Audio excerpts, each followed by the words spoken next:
Muito obrigada. Queria agradecer a RISPA. Queria convidar os palestrantes, as palestrantes, a voltarem a compor a mesa. Então, a RISPA, a Miriam, a Nina, o André.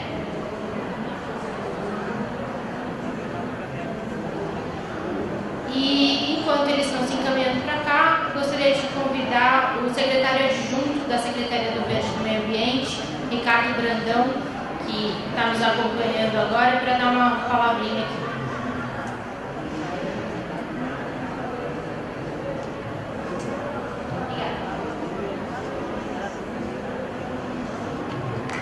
Obrigado, Júlia.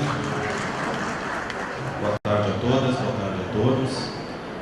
Eu, em primeiro lugar, quero pedir desculpas pelo atraso. Estou representando aqui o secretário Vanderlei Neira do Nascimento, o Vandu, que estava agendado para vir, ele me ligou 12h30, dizendo que atrasaria. Então, me ligou, enfim, estamos aqui. Eu quero agradecer às expositoras, o expositor. Eu quero lembrar que esse é um marco muito importante para a cidade de São Paulo, é o início de uma caminhada.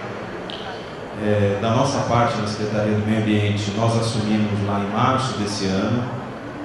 Estamos fazendo a semana que vem 9 meses à frente da Secretaria. E o processo já havia começado, nós pegamos praticamente a parte final. E a nossa ideia está incorporando todas as demandas, as necessidades, né? Entendendo a complexidade da cidade de São Paulo. Como foi falado aqui, só a Lapa tem 305 mil habitantes, quer dizer, maior que muitas cidades do Brasil, e entendemos que tem que respeitar as especificidades de cada subprefeitura. A nossa secretaria, ela ainda não está totalmente descentralizada. Nós estamos presentes em 10 das 32 subprefeituras da cidade. O prefeito Fernando Haddad quer expandir a presença nossa nos governos locais, nos CADs regionais, para que a política de meio ambiente da cidade de São Paulo tenha, sem dúvida nenhuma, as características de cada subprefeitura. Então, eu me coloco aqui à disposição, em nome do secretário Vanderlei. A secretaria vai ser uma facilitadora desse trabalho, junto aqui com a nossa parceira, a Secretaria de Serviço, com as outras secretarias envolvidas. Como também foi falado aqui, nós precisamos que cada secretaria, dentro da prefeitura, cada empresa pública da prefeitura cumpra a sua parte. É um trabalho árduo, longo, mas sem dúvida nenhuma muito gratificante, que vai melhorar a qualidade de vida de todos os habitantes da cidade de São Paulo. Então agradeço uma vez mais a presença de vocês e estamos aqui à disposição. Muito obrigado. Obrigada, Ricardo. Eu vou abrir para o debate. Alguém tem perguntas a qualquer um dos palestrantes, do palestrante e das palestrantes? Ou observações a respeito do assunto? Eu queria pedir para, se for possível, quem tiver perguntas para fazer para a Miriam, que se antecipasse o máximo possível, porque ela tem um horário aí a cumprir e vai precisar dar uma saída. Por favor, nome. Nelton Miguel Friedrich, eu sou da Diretoria de Coordenação Meio Ambiente e Técnica Nacional e coordenador-geral do Cultivando Água Boa, que está em 29 municípios, e dentro dos 20 programas, um deles é especialmente com a coleta solidária, um trabalho extraordinário. Já são 4 cooperativas, 21 associações, 200 carrinhos elétricos, que evidentemente com alguma dificuldade ainda, porque é uma experiência apenas. Mas o mais rico de tudo é evidente de conviver com algo extraordinário. Talvez a mais rica manifestação da expressividade das mudanças que o Brasil teve no processo de inclusão social e produtiva está aqui. Quem conviveu desde o primeiro catadores e ver o que significa esse movimento de um segmento absolutamente considerado descartado, excluído, desconhecido e intencionalmente desconsiderado. Por isso eu fico profundamente grato de viver no meu país uma geração que tinha perdido a esperança de ver as coisas sendo transformadas em campos tão significativos quanto da fome, da inclusão social e produtiva, da educação, das universidades públicas e tudo isso que vem acontecendo. Eu apenas faria uma consideração. Eu quero primeiro enaltecer todos vocês, porque eu fico imaginando o que é uma mega metrópole, o que significa trabalhar como vocês, e começo falando então do subsecretário que está aqui, a todos que estão vivendo essa experiência, do tamanho do problema, do tamanho de São Paulo, e ter dado passos como deram, porque eu sei que não é de hoje que acompanho, fui constituinte, que ajudei a construir o capítulo de meio ambiente, criamos a Frente Verde na Constituição, e lembro que São Paulo tem tido espasmos de processo participativo e principalmente de educação, inclusive ambiental. São espasmos. A descontinuidade tem sido a essência. O que deu de desmoronamento, entre outras coisas, a crise da água. A crise da água não é uma crise da água, é uma crise de consciência, de sensibilidade, de compreender a natureza, de compreender a dimensão da bacia hidrográfica. Não adianta recuperar aqui se não recuperar as nascentes de todos os pequenos rios que vão formar os cursos d'água, que depois vão formar a possibilidade de abastecer a cidade. Uma cidade que não conseguiu costurar, um país, enfim, um estado de São Paulo, não conseguiu costurar reuso da água, quando 60% da água não é de uso nobre. Isso é uma ofensa à natureza e é um descaso com a vida. 60% da água que se paga para a Sabesp não é de uso nobre, é de reuso, sim. Então esse desperdício, essa desconsideração, os resultados estão aí. O ser humano só aprende de duas maneiras, na dor ou no amor. A educação ambiental proposta é um aprendizado pelo amor, porque é para a ética do cuidado. Quem ama, cuida, e para amar tem que reaprender a amar. E aí Paulo Freire entra de corpo e alma. A prática de pensar a nossa prática. E aí, se a educação não trabalhar esses componentes, como é que vai mudar uma cultura que é uma cultura do consumismo doentio, de descartar de qualquer jeito, que o problema é da prefeitura e todos os outros desdobramentos.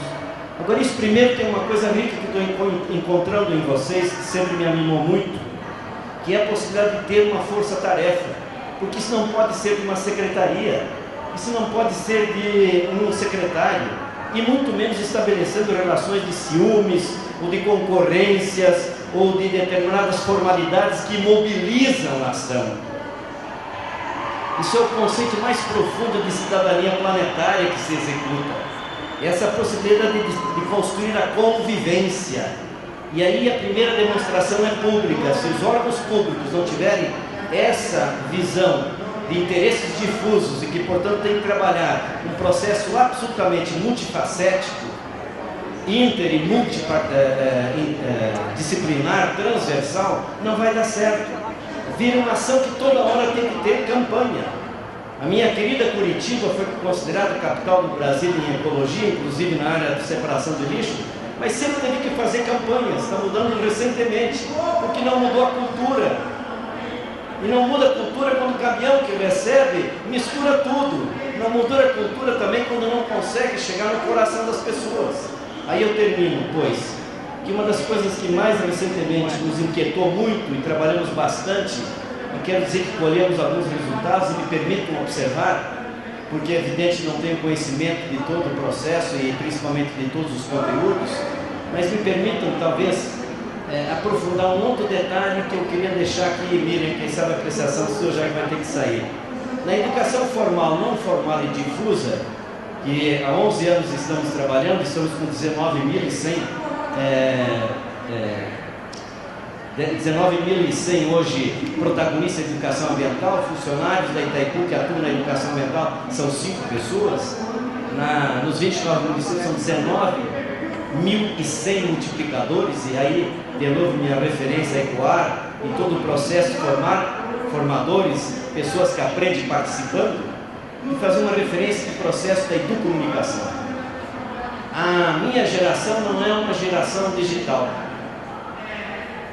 A minha geração é analógica. Agora, se a gente não compreender a geração digital, E aí a educomunicação é a mão e a luva, porque é o videozinho que é feito, é o contato, é a fotografia. Como é que envolver 13, 14, 15, 16, 19 anos nesse processo da separação, de todo o processo do meio ambiente, de todo o processo que vocês estão trabalhando na educação ambiental, porque é impressionante o resultado que tem quando a gente consegue construir a linguagem que é deles e que não é minha. Mas eu tenho que aprender e compreender o significado estratégico que tem envolver estes que estão conectados nos fenômenos mediáticos que não tem nada a ver com a Folha de São Paulo, não tem nada a ver com a Globo, embora o maléfico desses grandes meios de comunicação é terrível na vida da gente. Mas é fundamental esse despertar desse processo digital. Vou dar um exemplo apenas. Nós fomos descobrindo isso nos últimos 3 anos avançando. O último grande processo que nós fizemos de 461 ações em 29 municípios em 45 dias, chamado Encontros e Caminhos, deu 810 curtidas no Facebook Encontros e Caminhos. E nós imaginávamos umas 80 mil ou 60 mil. Então, não é uma contribuição, não é nem uma observação para contribuir, é valorizar o que vocês estão fazendo e compreendendo a importância de trabalhar esse segmento que é decisivo para o presente e futuro de todos nós. Por isso, Miriam, quem sabe um comentário seu e da Nina. Obrigado.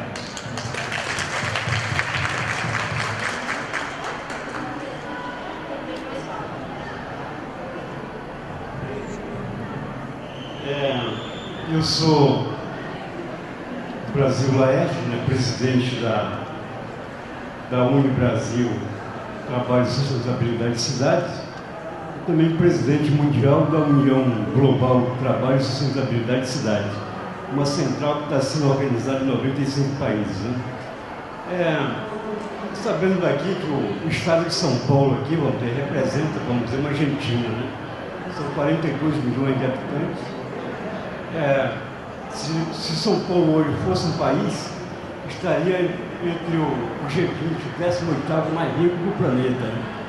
Mas é um absurdo que 25%, vamos dizer, dos cidadãos aqui detêm toda a riqueza aqui do estado de São Paulo. E comparando, vamos dizer, o estado da Califórnia, que é um estado rico, lá é o contrário, 85% da população detém, vamos dizer, a riqueza do estado de São Paulo. Voltando aqui para a cidade de São Paulo, que é comparável com o país do Uruguai, também tem a desigualdade, cerca de 25% dos cidadãos detêm toda a riqueza aqui da cidade de São Paulo. Mas a gente viu uma ação marcante aqui, vamos dizer, no plano diretor, participando de 115 audiências públicas, onde nossas teses foi a levar a empresa para os bairros da cidade de São Paulo, assim isentando, vamos dizer, de tributos, fiscais, que está contemplado. A outra tese foi a isenção também de imposto para a construção, vamos dizer, de prédio verde na cidade de São Paulo. Essa também está contemplado, vamos dizer, no plano diretor. Mas a outra tese só foi a metade, que foi a remuneração, vamos dizer, para, empreendedores, para desenvolver a educação, e a proteção do meio ambiente, recurso público também para, associações, as cooperativas de reciclagem. Mas só está contemplado, para os empreendedores, para os catadores, que são as agentes, ambientais, não está contemplado.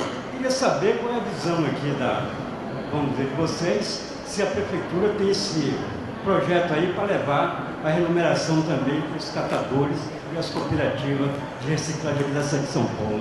É o que eu tinha para dizer e obrigado pela palavra.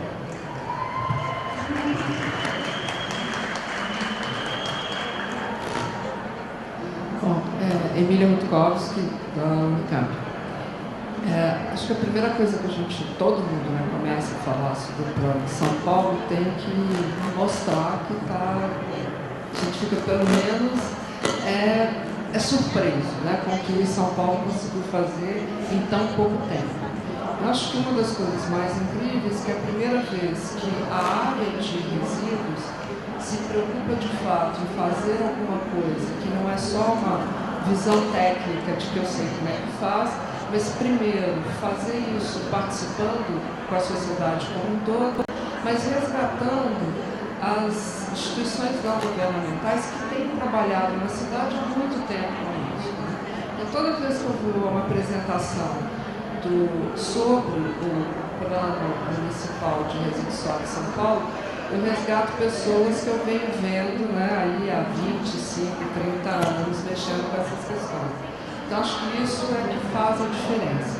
Com certeza, essa é uma das coisas que faz a diferença. Acho que a segunda coisa, em relação aos planos municipais como um todo que estão acontecendo no Brasil, esse é o primeiro plano que eu tenho notícia, vou dizer que eu sei dos 5 mil planos no Brasil, mas a maioria que eu acompanhei, esse é o primeiro que se preocupou rapidamente em tentar fazer uma, de fato, mudança na base do comportamento das pessoas.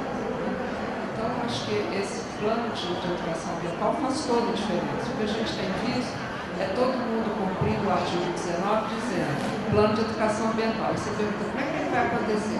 Não, sabe o que é? É que tem uma política municipal que ainda não aconteceu, porque tem uma coisa que ficou lá na área de meio ambiente que eles ainda não fizeram. E aqui, rapidamente, a área de meio ambiente também se incorpora a essa discussão. Nem todos, mesmo que o governo federal tenha provocado com a conferência municipal, né, que a conferência tratasse pela primeira vez especificamente do tema de resíduos, acho que São Paulo foi o município que melhor trabalhou isso, de entender que a conferência era um espaço que poderia, de fato, fazer a população se mexer, né? Assim, sabe aquela coisa de levantar a poeira e não deixar sentar normalmente. Então, acho que isso é muito importante. E também lidar de uma forma muito interessante com a dimensão do município. Porque se fosse dado para 5 elementos fazer a cidade inteira, estava a espalha perdida nos diagnósticos e em todos os grupos de governo e não governo procurando dados. Mas você pega uma área que não é tão pequena, mas ela é significativa porque ela tem praticamente todos os segmentos sociais. E você consegue ter um produto de alta qualidade e que faça com que as pessoas também consigam ver que é possível. E você começa a ter uma demanda de outras regiões querendo também ter o seu mapa, né? Eu queria sugerir que primeiro a prefeitura pegasse esse mapa que você já fez e entrasse no sistema do Green Map. Porque eu acho que você tem um Green Map, né? Então você... Pois é, então assim, seria interessante colocar no sistema, porque ele entra no sistema internacional. E com isso, rapidamente, as outras subprefeituras podem ir agregando valores ao Green Map, porque você foi para muito mais do que resíduo e entender o resíduo como uma questão de cidade sustentável e saudável. Acho que isso é super importante. Mas eu fiquei com uma questão comigo. Você disse que capacitou 40 catadores, 50 catadores para se tornarem agentes ambientais. Isso significa o que exatamente? Eles vão deixar de ser catadores de rua para poder passarem a ser os agentes desse novo projeto, ou no intervalo do trabalho eles fazem isso, eles recebem como catadores e recebem como agentes. Como é que é na prática essa distribuição de tarefas e serviços para esses 50, porque são 50 novos profissionais que a gente não tem em cidade alguma no Brasil colocada dessa forma. Como é que isso na prática vai estar acontecendo, né? E aí uma coisa que eu queria para a Nina, que eu acho importante, Nina, você tá, como é que fica aqui? A Nina dos Objetivos do Milênio, né? Que sempre, como é que fica essa questão? Faça os Objetivos do Milênio, faça a questão do serviço ecossistêmico, como é que você está entendendo isso? Porque eu sei que você sempre lidou com essa coisa mais internacional, mais global. Eu vou encerrar esse bloco de perguntas. Eu acho que algumas delas não foram muito focadas, né? Foi para acho que todos os participantes da mesa. Eu queria fazer um esclarecimento antes, em relação à pergunta do senhor Oliveira, sobre a perspectiva da prefeitura em relação à remuneração dos catadores, catadoras, das cooperativas e tal. Foi apresentado hoje de manhã o Fundo Paulistano de Reciclagem. Ele é um fundo que já foi constituído. Eu vou falar bem rapidamente disso, mas fico à disposição para falar mais no detalhe, se for necessário. E ele está recebendo os recursos oriundos da comercialização dos resíduos das grandes centrais mecanizadas que foram implantadas aqui. E todo esse recurso é dos catadores da cidade. Então vai ser investido nas cooperativas dos catadores da cidade, com remuneração, qualificação, troca de equipamentos, reforma de galpões, apoio jurídico, apoio contábil e outros mais que possam ser definidos pelo Conselho Gestor. O Conselho Gestor é quem delibera sobre a aplicação desses recursos. É um conselho que foi eleito, tem 3 representantes do poder público, 3 representantes das cooperativas da cidade de São Paulo, de catadores, e 3 representantes da sociedade civil. A Miriam é uma dessas conselheiras.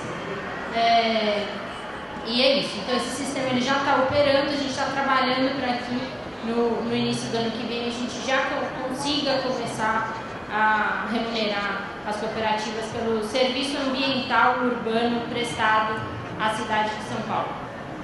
Agora eu vou passar primeiro para a Miriam por conta do horário. Bom, eu vou tomar a dianteira, porque a Júlia já falou, eu tenho um compromisso super urgente, já vou sair atrasada, mas eu queria dizer 2 coisas. Uma em relação ao que o Nelton Friedrich da Itaipu Nacional colocou, a questão da educomunicação. A educomunicação é uma das prioridades desse plano, está lá na parte de comunicação social em resíduos.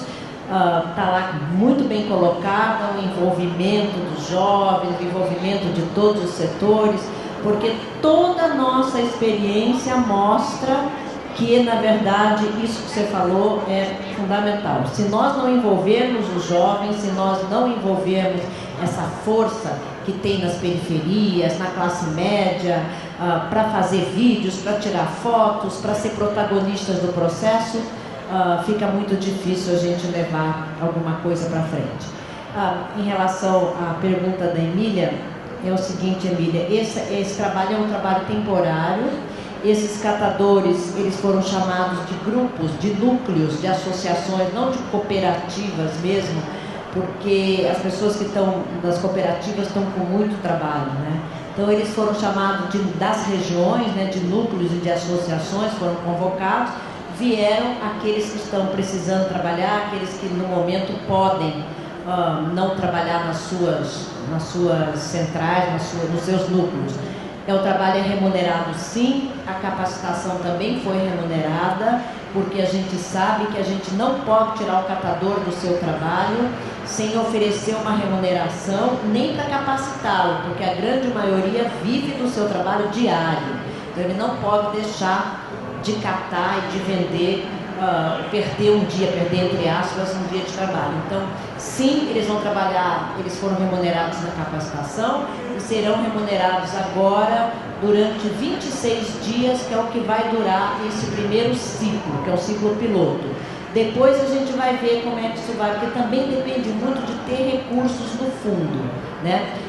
Do que constou essa capacitação? Na verdade, é uma capacitação de como abordar as pessoas, de quais são as perguntas mais frequentes, de como é que a gente chega, um pouco a questão dos resíduos, embora eles conheçam muito da questão dos resíduos, mas do que o caminhão está coletando, do que não está, onde que leva o resíduo maior, de grande volume. Então eles estão tendo toda uma listagem dos ecopontos, dos PEVs que tem ali, a questão das pilhas, das baterias, enfim, foi uma grande varredura nos distritos onde eles vão trabalhar, e também uma questão de esclarecimento, de simulação. Nós fizemos teatros, simulamos como é que eles chegam e quais as situações que eles podem encontrar nessa sua abordagem porta a porta. Eles foram extremamente participativos, aprenderam conosco, e nós aprendemos muito mais ainda com eles, e vamos ver como é que vai rolar o trabalho. Obrigada. Eu queria fazer 2 comentários, né? O primeiro é que os projetos de frutos públicos, eles são muito importantes para que as ONGs possam trabalhar, ter recursos para trabalhar. Porém, um ano de projeto, todo mundo sabe que quando a gente fala em educação ambiental, é absolutamente insuficiente. O processo de educação ambiental, ele exige muito mais tempo do que um ano, ele exige uma continuidade, né? Então, nesse sentido, por exemplo, um dos planos que nós tínhamos de continuidade para esse projeto era fazer um aplicativo, aí já indo na direção do que você vinha falando, que é como a gente se comunica hoje com a sociedade. Todo mundo tem um celular, então seria importante ter, por exemplo, um aplicativo para essa nova geração, para falar o seguinte: eu quero entregar o meu óleo, não passa na porta da minha casa, o que eu faço? Vai lá e tem os pontos de descarte de óleo, tem no meu caminho, qual é o lugar mais próximo? Né? Ou então, os ecopontos. Como é que a população pode, por exemplo, avaliar o serviço nos ecopontos, avaliar a coleta seletiva, dar nota para o serviço da coleta seletiva? Enfim, existem várias possibilidades hoje digitais que poderiam ser desenvolvidas para dialogar com a população mais jovem, principalmente, que é muito mais usuária disso do que nós. Nossa geração, como você colocou, ela tem uma prática muito diferente. Mas a gente carece de continuidade. E a descontinuidade é um desserviço para a educação ambiental, como você estava colocando, seja no âmbito municipal, seja para uma ONG que já desenvolve um trabalho numa determinada região. Eu acho que isso tem que ser muito bem pensado, né? E quando se pensa, por exemplo, no fundo de meio ambiente, que tem um prazo de execução muito curto para os projetos. Uma outra questão que eu queria também colocar é que esse mapa ele foi baseado no Green Map, então toda a metodologia dele, né, e de construção, né, e também está prevista no PEACS, porque vários insumos da discussão do PEACS vieram também desse projeto que já estava em execução e que já tinha, né, todo um trabalho na região. E nesse sentido eu queria dizer assim que já existem, essa metodologia ela já está sendo levada para outras cidades, né? Tem tido muito interesse em desenvolver esse mapeamento, que é uma forma de chegar muito mais próximo das pessoas do que as coisas por escrito, né? Chegar simplesmente com um folder escrito, a coleta seletiva é tal dia e tal. Então tem tido assim, e as próprias subprefeituras também têm feito essa demanda. Então eu espero que a gente possa ter o plano implementado rapidamente.